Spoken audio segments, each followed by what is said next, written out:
At the base of Japan's Mount Fuji lies a forest so quiet, it's unsettling.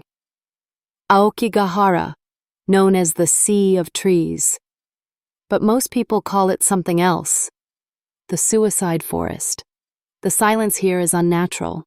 There's no wind, no birds, no sound. Just the feeling that something is watching. The forest that doesn't want you to leave.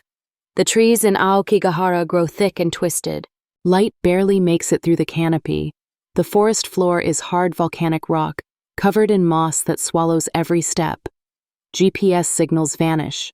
Compasses stop working. People who wander too far often get lost. But the most disturbing part? Some never intend to return.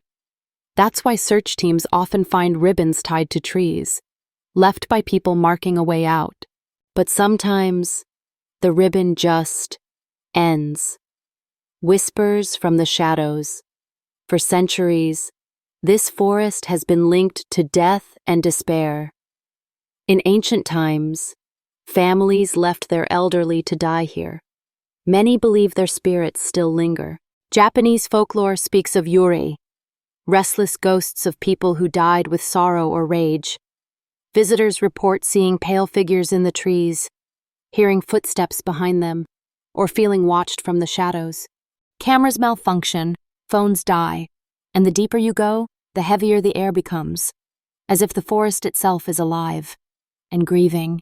Remnants of the lost volunteers often find tents, clothing, or journals deep in the forest. Sometimes the shoes are lined up neatly, pointing back toward the trail. Sometimes there are handwritten notes, never meant to be read. Some say you can hear voices. Others speak of seeing faces in the trees. And a few say, once you enter, you're never truly alone again. Even monks who visit the forest to offer prayers describe the energy here as overwhelming, dark, heavy, and difficult to shake, not just a legend. Despite efforts to limit access, people still visit, drawn by curiosity or something darker. Some claim the forest calls to the lonely. Others believe it feeds on grief. One thing is certain. Aokigahara is not a place for thrill seekers or ghost hunters. It is a place of sorrow, of silence, and of stories never meant to be told. If you ever enter the Sea of Trees, don't stray from the path. Don't ignore the silence. And whatever you do, don't look back.